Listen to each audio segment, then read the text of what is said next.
Okay, so this is a new video about using the NASA Exoplanet Archive for the Kepler data search project that we're working on.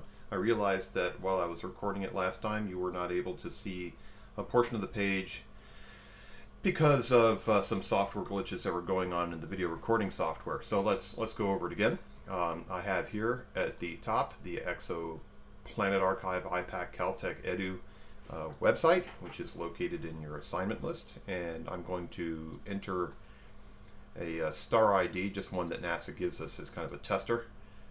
You have your own Kepler IDs that you'll be using in your assignment. So this is star 757076. At that point, once you've entered the ID in the ID field, you can move your mouse to the right and click on View. And what it will do is it'll load up some information about that star, notably the amount of observation series that it has, what type of series they were, what data quarter they were.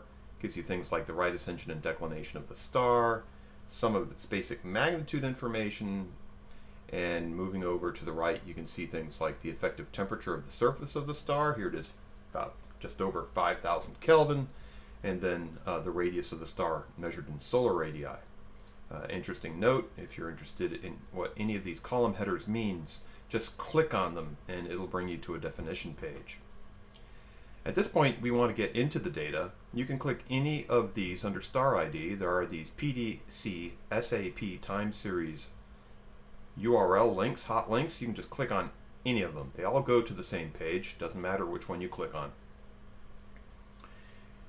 The database is then referenced, looked up, and then handed to you as a flux versus time graph for each of the data series and time series that Kepler spacecraft collected for that individual star. It does take some time. It's a lot of data, thousands of data points.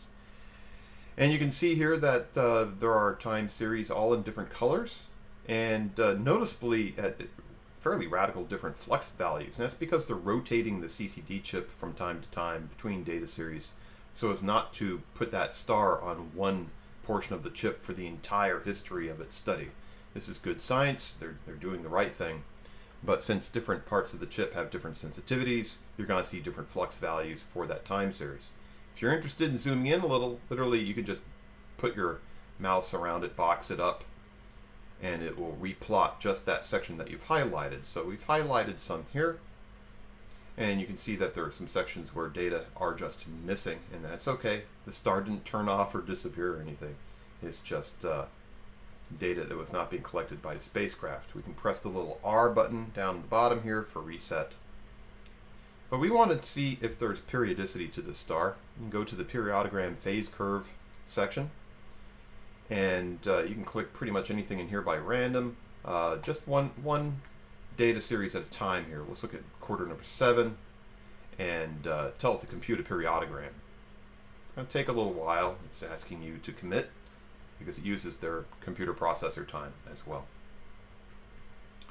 What it's doing now is it's collecting data just for that data series, and it is doing a fast Fourier transform on that and looking for the most likely periods of fluctuation in that star's magnitude or flux.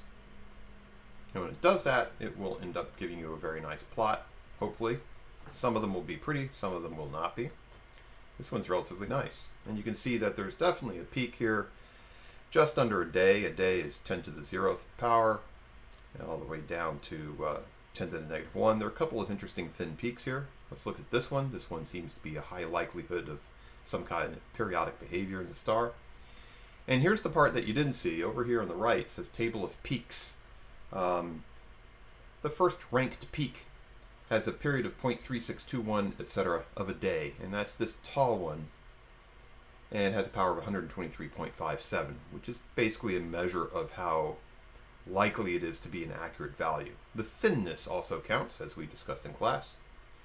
And then if you'd like to look at an overlapped data curve using 0.3621 of a day as the period, the Kepler database programming will be happy to oblige and will give you a phase plot. And you can see that the star indeed has something sinusoidal going on there.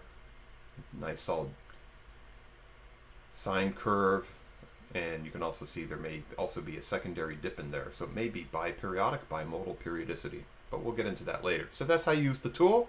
Hopefully this video shows you everything. And I'll see you in class.